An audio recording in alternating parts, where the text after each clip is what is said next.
Hey, what's going on, guys, and welcome back to Pro Club's Goalkeeper Tips. And today I'm going to be covering the topic that all of you have been wondering about in the past few weeks of FIFA 18, and that's how to deal with 1v1s. And I have certain ways that I deal with them, but first of all I want to say that this game is extremely hard to save 1v1s because you normally come out and you can normally dive the right way, but the striker normally just slots it under you, and it is pretty annoying. But I've found a way that I feel works personally for me. It's something that you'll need to practice quite a lot. If you're new to goalkeeping, it may not be something you're comfortable with. But if you're an experienced goalie like I am, there are different ways to get around dealing with those 1v1 situations and not letting the ball go under you. Because I know there's an animation where you run off your line, you hold down on the right stick, and your guy kind of like goes on like a knee slide and kind of spreads his arms a little bit, which is a bit of a questionable animation. Surely they would have done the one where they spread the legs and make yourself as big as possible, but there's not too much you can really do about that. So the thing that I do to deal with that in 1v1 situations is I only come out off my line, or I only move off my line if I feel like I'm going to get to the ball. I don't come out if there's a striker coming through on goal and he's like one-on-one with me. If he's got the ball in his feet already, I'll stay on my line. I may move off my line maybe a few yards to close down the angle a little bit, but I do not come out and hold wide and just slide at him, because it's the biggest mistake you can make. Because as soon as you start moving, that is the chance for him just to slot the shot round you, under you, over you, anything. Like you're moving, you can't animate when you're moving as well. It's a little bit delayed. It's got that like a split-second delay. He could shoot, you can react to it, but your guy won't do the animation as quick as possible to actually make the save.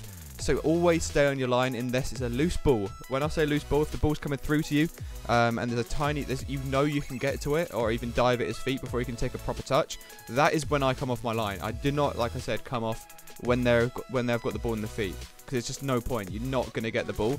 And I don't know if any of you goalies are in a similar position. I know there's some goalies that watch me that have similar opinions, and they may think differently. They may have their own technique.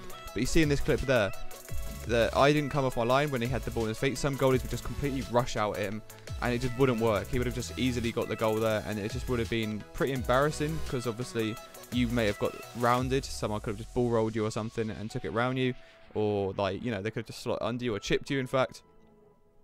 So you've got to be really careful when you're in those 1v1 situations. And like I said, I literally only come off my line when the ball is loose. If the ball is coming through, a wide ball's got played through the middle of the centre backs, I will rush off my line and I will get in there, and I will just like try and get myself as big as possible. I normally can get out quick enough because I can read the ball personally before they've even made the pass. Like as soon as I've got the ball in their feet, I see the man running, I know he's probably going to be playing a wide ball through to him. I'm going to come out and I'm going to cut it out before he's even got the pass through to him. If that makes sense. If it doesn't, then let me know in the comments. I can answer it again. I could even do like a part 2 in-depth 1v1 situations. I can get a video of just the clips. I can try and get some good example, bad example. I can get some like, this is what I do in this situation, that's what I do in that situation. It's a series that I've got planned. If you have been a long time subscriber to me, I used to have a series called Thinking Like Rixy. It's a series where I used to have one clip in a video and I used to break it down step by step. I used to pause it, I used to outline defenders, I used to draw on the screen and be like, this is where he's going, this is where I think he's going. Let's play the next bit of the clip, let's see how it goes, and let's see what I do in this situation, what I could have done better if they scored, and so on and so on. So if you guys want to see that, then please let me know. I'm going to put a poll in the top of the screen right now. You can vote if you want to see it. If we get like above 95%, I can try and get that series together for you. I'll get some thumbnails made and whatnot, and hopefully you guys would be up for seeing that, because it's very possible. It's a series that I've loved doing in the past. It takes absolutely ages to edit though. It takes so long. But hopefully that little like tip about 1v1s helped. Like I said, don't come off in certain situations. Only come off when it's a loose ball. But anyway, guys, hopefully that has helped you a little bit. Let me know in the comment section down below. If it hasn't, I can try and solve any more questions for you that you may have. Alright guys, so this is the Q&A part of the video. Hopefully you have enjoyed that little video about 1v1 situations and how to deal with them. I'm going to do a quick fire questions now, so you can ask me some of your issues you have with goalkeeping, and I'll try and answer as many as possible each week. And hopefully they can give you a good answer, and then maybe I'll cover it in more depth in a different video. So Audacity UK says, how do you guess the direction they're shooting? It comes down to wait until they've actually taken the shot. Don't really guess, because you can react to it normally. It's a game. You have time to react to it. I don't think there's any reason to guess. You might have an idea in your head thinking they're going to go left, and they may actually go left. That's just what you get from experience, seeing what like the best sort of shot is for that situation that they're in. And that comes with experience, that comes with time, but most of the time just wait till they've taken the shot and you'll be able to react with plenty of time. And what's the timing? I normally just hold the stick in the direction that the shot's going. I don't flick it because obviously it relies more on timing then. I tend to, if I've got the time to actually hold the stick, I will hold it in the direction that they're going. Lorani says, do you play manual? And the answer is yes, I play manual. I'm thinking about going back to semi-assisted though, because on this game there are some questionable animations that you don't really want. So maybe I'll go to semi-assisted and give that a go. Aaron Mullen says, what camera angle is this? It's the pro camera angle. It's the one I've been using, and it's the default one for goalkeeping. You should already be on it. But if you're not, then go on your settings and change it to pro. JD Andera says, can you make a tutorial on long shots across body? Because today I had 5 go past me because I thought they'd go the other way, so players move and have tons of open space. Yes, I will cover that in another video. Hopefully in the next few episodes I will get that out to you. But the tip for now is just make sure you don't spam the stick.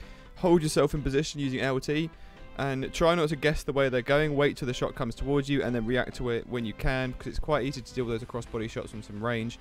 But just keep an eye on the ball. Don't guess, because when you start guessing, you start flicking the stick and you start moving out of the way, and that's when you have the issue. An average gamer says, on average I let in 1 goal per game. Any tips on getting more clean sheets? And that's pretty good, to be honest. 1 goal per game isn't actually that bad, especially playing divisions. I don't feel like personally for divisions that you're going to keep clean sheets all the time just because you're playing with bots in front of you. It's more those like end-to-end games where a lot of goals are going to be going in. I feel like divisions is just a really good time to practice. If you start to get into more serious FIFA like pro clubs that 11-man and VFL, then clean sheets will come more often. You can have a team to work with and whatnot. But keeping more clean sheets is probably just getting yourself a good any. It's not really too much what you can do. Maybe get an any in front of you that can really just defend really solidly and clean up any balls that you parry away. That's probably the best advice I've got for you. It's Frank Moses says, your player always looks ready to save like he's in a slightly crouched position. How do you do this? This is just when you're in your LB position. If you hold LB, that is when you'll be in the right position. That's pretty much what the game does. It's nothing I'm doing personally apart from holding myself in that position. So just do that and you should hopefully do that. Shannon Niet said, I don't know how you pronounce it, I apologise. Will you do a video on how to deal with opponents that do sweat goals? It's annoying as hell to face. You're not wrong there. They are possibly the worst things to face. There isn't too much you can really do on it. On this game as well, you don't really get the sweeping off the line animation as much. So I'll try and figure out the best way to consistently save them, and then I'll get back to you in a video. Alright, so Insane Apex says, have you broken any controllers playing Goalkeeper? Very close. My controller's probably on its last legs. A lot of the buttons are probably not as good as they probably should be. I mean, it has been thrown around here and there a little bit. I know it is very ragey. The position itself, like you get a hand to it from like a penalty or something, and then the game mucks you up and it goes in still. It's one of those things. Killer says, why do I not have the goalkeeping position ring? Please help me. I'm not too sure why you have that. A lot of people say they don't have the positioning ring. Go onto your settings, make sure you're on like assisted or semi, then also make sure you have the goalkeeper trainer on, and then I think you probably should have it. If you don't, then please do let me know, because I'll try and find out a way personally for you. I'll look more into it and try and get a better answer. Nabil Predator says, goalkeeper build 66187, is it good? It's only an extra inch to my build that I've recommended, so it could be good, it could be bad. It's whatever your personal preference is. I've always said that with builds. Go with whatever you feel is the best for you.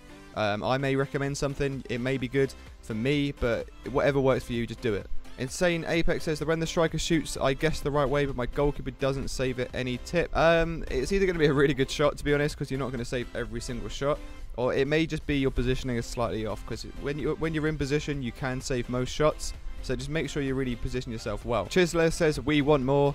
I know you guys want as many videos as possible with goalkeeper tips and stuff, but I tried to make them a bit longer now. I try to make them over that 10 minutes, so I could do like a 5-minute segment or 3, 4, 5-minute segment talking about the topic in the week.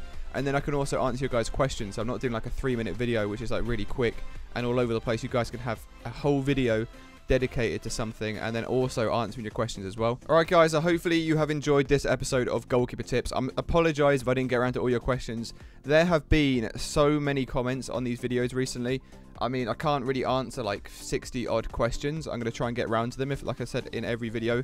If I don't get around to answering it, then just follow up on the next video and I'll answer it. And I'll, you know what I mean. I'll keep going and I'll keep answering throughout the weeks. And you can also contact me on Twitter as well. If you want to ask me stuff on Twitter, the Twitter is in the description of the video. Click it, chuck me a follow, ask me some questions on there, and I'll get back to you as soon as possible, and I'll be able to give you a quicker response on Twitter than the video, because obviously the video comes out like a week later than you probably answer the question. So Twitter, you'll probably get the answer in a couple of days. So thank you guys so much for watching. Hopefully you have enjoyed this episode of Goalkeeper Tips. Hopefully I've given you a better understanding of 1v1 techniques and what you can do better. So thank you so much for watching, and I'll see you next time.